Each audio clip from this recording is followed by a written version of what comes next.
Have you ever stopped to wonder why, when life throws you a curveball and you run away from it out of fear, like a dodo bird or swine running to the edge of a cliff, the fear doesn't go away. It's still there. You can run from yourself, but you can't run from your shadows. When you look in front of you, you notice that cliff, but you stop right before the cliff and you turn around, and all you see are the other people running towards you, going over the edge of the cliff, because they didn't see it coming. They didn't know what they were running from. They didn't know how to face their fears. They didn't know how to handle reality. There's an old saying, you can run from yourself, but you can't hide from your shadows. It'll always follow you, no matter where you go. So when you're running from yourself, your shadows follow you behind. But then you see that cliff and you stop right at the edge and you look down and say, I'm not going over that like a piece of swine. And you turn around and you look and you can see the herds just plummeting over the edge of the cliff. Meanwhile, you're laying there watching them go over you because they forgot to stop and realize their shadow was chasing them no matter what they chose in life. It's when you can stop and look at your shadow that's following you every day.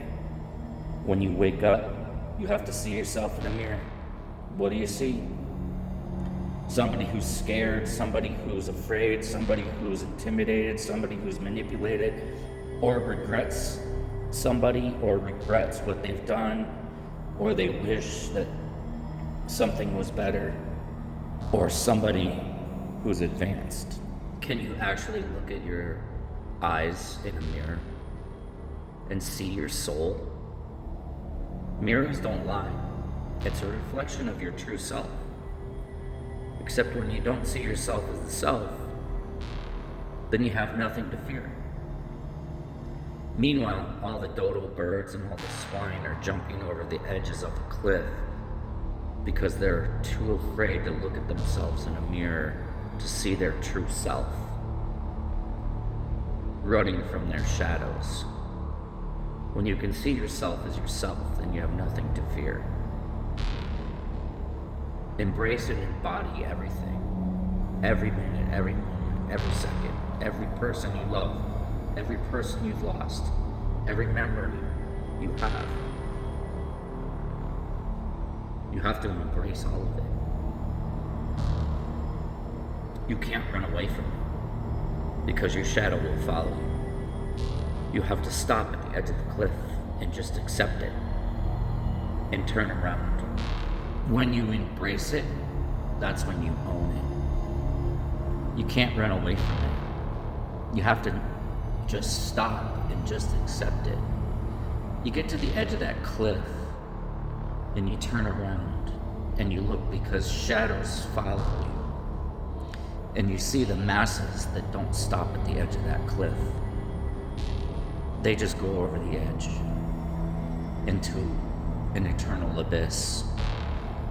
Life throws curveballs at us all the time, but most people choose not to acknowledge them. They choose to ignore them and not deal with them.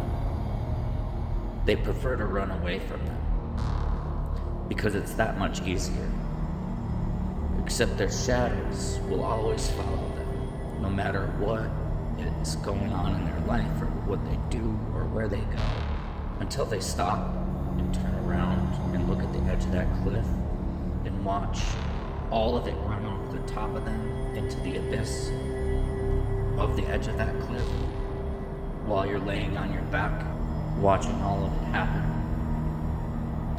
That's when you rise, because you realize that everything has been behind you is now gone, and you have nothing more to do than rise above, because you watched everything else fall over the edge of that cliff. Everything that was behind you, people find it easier to always paddle downstream with the current and go with the flow of water,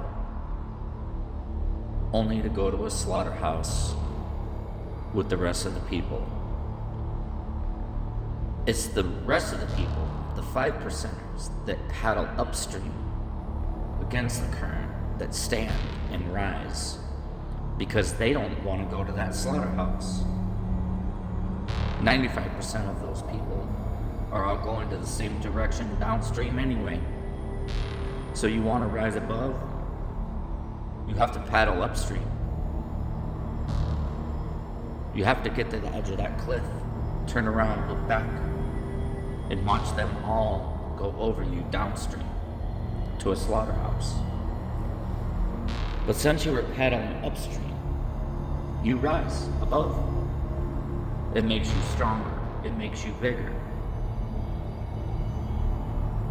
Everybody has their routine. They wake up, they go to work, they have breakfast, they have lunch, they have dinner, they get out of work, they run errands, go home, use the bathroom, go to bed, wake up, and repeat. This is going in the flow of the direction of downstream.